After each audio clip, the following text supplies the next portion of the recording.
Gracias por continuar con nosotros. Vamos ya al tema del día que tenemos preparado para este jueves y lo que vamos a hacer es un pequeño recuento de algunas situaciones que se dieron esta semana. Recordemos que en la sesión plenaria que se desarrolló el día martes estuvo un tanto intensa por diferentes aprobaciones que se dieron. Se aprobó, recordemos, una parte en lo que tiene que ver con pensiones, un incremento del porcentaje de lo que pueden prestar las AFP al Ejecutivo y además se hizo una reforma legal que ahora, pasado el tiempo, se está haciendo, digamos, el análisis si fue correcto, si no fue correcto, si era lo adecuado y si era lo que el país necesita en este momento. Recordemos que en El Salvador se está en el foco por los avances en la lucha contra la corrupción. Pero en esta sesión plenaria se hizo una reforma a la ley de extinción de dominio, considerada una pieza clave en la lucha contra esto que tiene que ver con el mal manejo de fondos o con, digamos, riquezas que provienen de actividades ilícitas. Pero ¿qué fue lo que pasó? Vamos a hacer un recuento a continuación, vamos a conocer algunas opiniones de los diputados y por supuesto algunos elementos de esa ley. Veamos el reporte que hemos preparado a continuación. Fue en noviembre de 2013 que El Salvador aprobó la ley de extinción de dominio. Votaron 82 de los 84 diputados. La ley nació con el objetivo de quitarles los bienes a las personas que se enriquecen producto de algún ilícito relacionado al crimen organizado, narcotráfico y lavado de dinero. En esa ocasión, los diputados del FMLN acordaron sumar los delitos de la defraudación a la hacienda pública y actos de corrupción. La aprobación de esta ley fue uno de los puntos señalados por el senador estadounidense Patrick Leahy como una tarea pendiente en la mejora del clima jurídico y de inversiones en El Salvador. Esto en el marco de la aprobación del FOMILENIO 2. Que usted va a poder ser procesado cuando no justifique su incremento patrimonial. Transcurrió el tiempo y la ley comenzó su aplicación. Pero ¿en qué caso se puede citar que se aplicó la extinción de dominio? Por ejemplo, en la operación Jaque, que desactivó parte de la estructura financiera de una pandilla. ¿Qué bienes fueron decomisados y puestos a la orden del Estado? Un número considerable de vehículos. 21 autobuses, de los que 16 se entregaron al Ministerio de Justicia, uno más a la Policía, 2 a la Corte Suprema de Justicia y 2 al Ministerio de la Defensa. También se entregaron 30 vehículos tipo sedán, 16 al Ministerio de Justicia, 6 a la Policía y 6 a la Fiscalía. En fondos, el Ministerio de Justicia recibió $197,000, la Fiscalía General 90,300, la Policía 54,000, el Ministerio de la Defensa $57,000 y la Corte Suprema de Justicia 43,000, todo producto también de la operación Jaque. A esto se suma, además, un considerable número de propiedades. Para quienes impulsaron la ley, este fue uno de los pasos claves para luchar contra las estructuras de crimen organizado y dar un giro a procesos abiertos por corrupción. Pero ¿qué casos se puede citar en los que se aplicó la extinción de dominio a quienes se investiga por presuntos actos de corrupción? En noviembre de 2016, al expresidente Elías Antonio Saca le fueron embargadas propiedades, entre las que está una mansión que hoy la Fiscalía General de la República pretende convertir en un hogar de ancianos. Ninguna de nuestras propiedades fue adquirida durante o después del quinquenio durante el cual mi esposo fue presidente de la República. A la familia del expresidente Francisco Flores le embargaron en junio de este 2017 9 propiedades, aplicando la ley siempre de extinción de dominio. ¿Qué piensa de las acusaciones de su captura? Otro proceso en el que se aplicó esta misma ley fue el que se inició contra la estructura encabezada por José Adán Salazar Umaña, conocido con el alias de Chepe Diablo. Fueron 243 bienes los embargados y que pasaron a ser administrados por el Estado a través del Consejo Nacional de Administraciones de Bienes. Pero mientras todo esto pasaba bajo la sombría de la Administración de Justicia y se veían luces de una lucha más efectiva contra la corrupción, en la Asamblea Legislativa se preparaba un cambio para la ley que marcó ese avance. En mayo de este año, las fracciones legislativas de Arena, FMLN y Gana presentaron una reforma enfocada en que los bienes objeto de medidas cautelares permanecieran bajo la administración de sus titulares, mientras no haya una sentencia ejecutoriada. El documento, escuche usted, fue firmado por los diputados René Portillo Cuadra de Arena, Guillermo Gallegos y Mario Tenorio del partido Gana, Jacqueline Rivera y Santiago Flores del partido FMLN. Ese cambio fue el que se materializó en la sesión plenaria de este martes 18 de julio. La reforma fue avalada por 43 votos y ante la misma surgen preguntas como las siguientes. ¿Es este un paso atrás en la lucha contra la corrupción? No es que se le quiten todos los dientes en esta reforma, pero sí se le quitan algunos. Yo considero de que no se le está quitando ninguna fortaleza, sino que al contrario se está dando garantías a los debidos procesos porque parece, pues, y todos lo hemos mencionado, los diputados que hemos estado en la comisión hemos dicho, ¿cómo es posible que alguien lo investiguen por $100 y si tiene $1.000 le afecta los $1.000, en principio por proporcionalidad? Yo creo que habría que analizar detenidamente la magnitud de las reformas, sobre todo porque el problema en sí mismo es que pueden existir algunas contradicciones entre la misma reforma. ¿No se puede interpretar la reforma como una posible protección a corruptos? Mira, no hay que hacer cosas buenas que parezcan malas. El tema de fondo no es el contenido de la reforma, el tema de fondo es lo oportuno o inoportuno de esta reforma, porque se da en un momento en el que cualquier ciudadano entra en sospechas. ¿Por qué se da la reforma a la ley de extinción de dominio en el momento en que se vota por el fideicomiso de obligaciones previsionales y se le quitan $500 millones al fondo de pensiones de los trabajadores? Entonces pareciera ser de que entre partidos hay una contraprestación de favores legislativos que conllevan a estos dos factores, a reformar la ley y también a quitarle 500 millones a los trabajadores.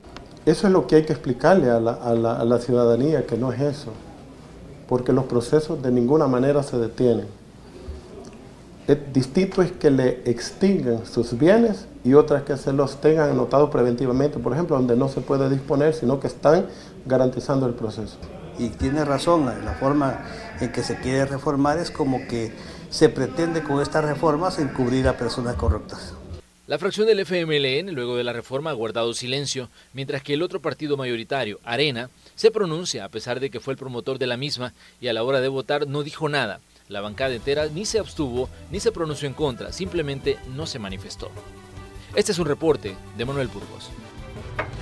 Bueno, ahí teníamos parte de lo que ha ocurrido con esta ley que, como decíamos, fue aprobada en el año 2013 y ha sido reformada esta semana en la Asamblea Legislativa.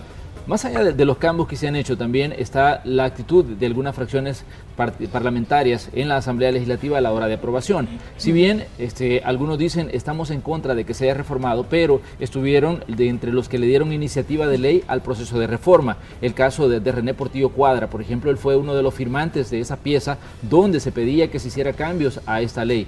Y una de las grandes preguntas ¿es este un retroceso en la lucha contra la corrupción? Algunos diputados dicen no, sí. Simplemente algunos dicen no es un retroceso, pero sí se le está quitando dientes a una ley que es importante. Es que esto es lo que creo que tendríamos que explicar y que el amigo televidente que nos está viendo también, el señor, la señora que nos está viendo, ¿por qué la crítica a esta reforma de la ley de extinción de dominio, Manuel? ¿Por qué? ¿Cuáles son los dientes que se le quitan a la ley? Fíjate que primero no tenían prescripción los delitos y ahora sí ya tienen fecha. En algunos casos la prescripción va a los 10 años y en otros casos pasa a los 30 años.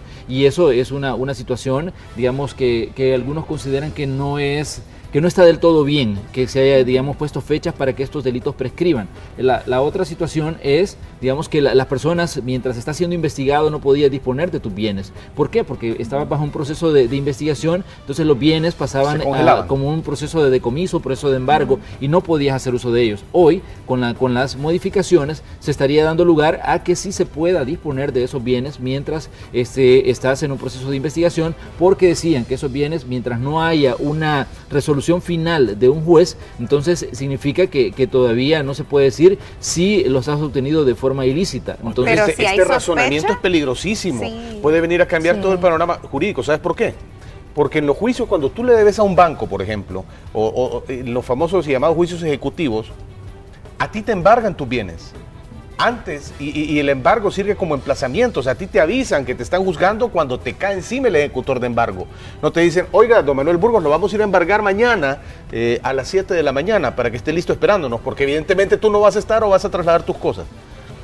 Ok, entonces en este caso también opera un congelamiento de bienes, un embargo, y no hay sentencia definitiva. ¿Cuál es la diferencia con la ley de extinción de dominio para que ahí sí te permitan manejar tus bienes mientras no hay una sentencia definitiva? Pregunto.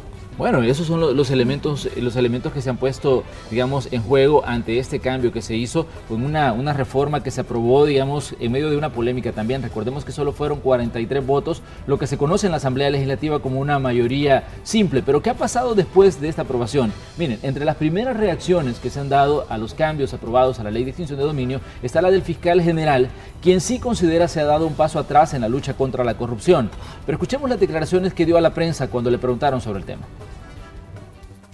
Si en un momento determinado hubo una tregua para las pandillas de orden, ¿verdad? Desde el Estado institucional hubo una tregua para los pandilleros, creo que en este momento se está dando una tregua a los corruptos, porque lo que se ha hecho es mutilar, desbancar prácticamente la Ley de Extinción de Dominio. Tenemos alguna información que muchas de estas disposiciones de reformas y otras que no se sometieron fueron fabricadas o elaboradas en bufetes jurídicos particulares. Bueno, y teníamos las declaraciones del fiscal. Él decía, se dio una tregua contra las pandillas y esto, escuche bien, y citamos al fiscal general de la República, Douglas Meléndez, decía, él lo considera una tregua a los corruptos. Así lo decía el fiscal Douglas Meléndez. Y este tema ha estado, digamos, en los últimos días en el centro del debate. ¿Por qué? Porque ha habido pronunciamientos incluso a nivel diplomático.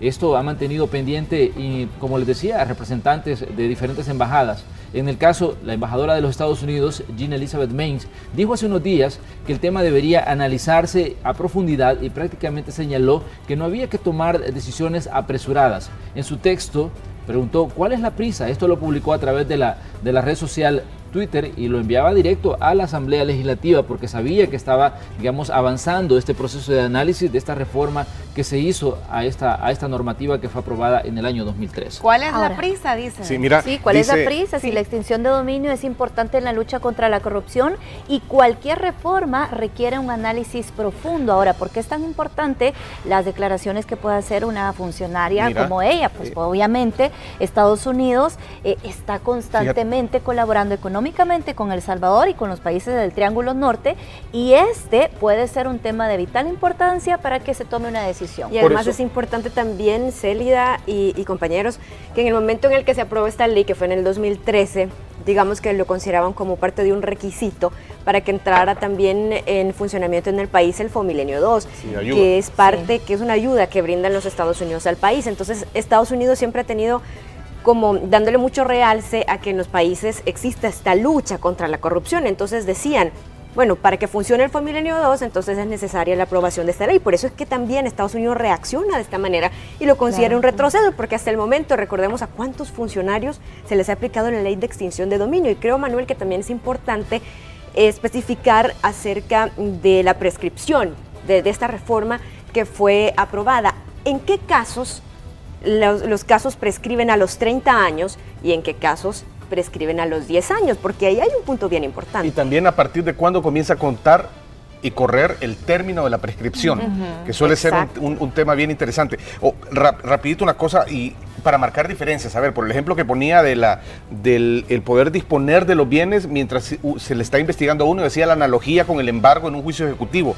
Me dice César Díaz en el Twitter, en @ArtigaTV, no le pueden extinguir los dominios a nadie si aún no ha sido demostrada su culpa o vencido en juicio. De acuerdo.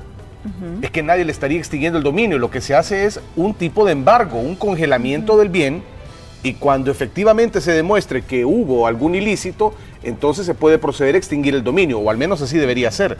Mientras que en el embargo ejecutivo es lo mismo.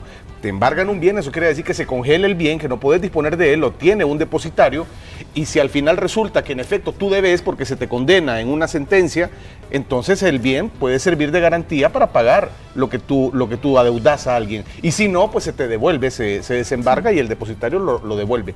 Es así, nadie ha dicho lo contrario.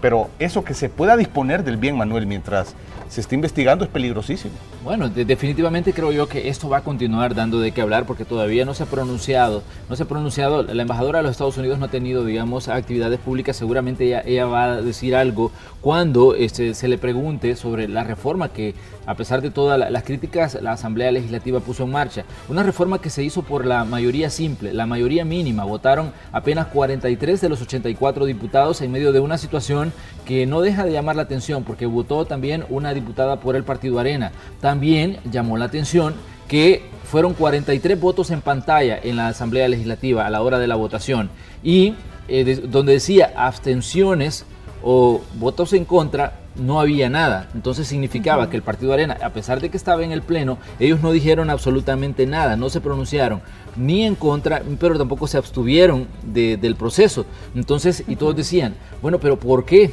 ¿Por qué realmente, si el Partido Arena estaba ahí, no hizo eco de lo que se estaba aprobando? Y es más, no hubo ni mayor debate a la hora del proceso de aprobación de esta reforma. Y ahora, bueno, ya como dicen, ya aprobada la reforma, la pregunta es, ¿ya está dicho todo con la aprobación?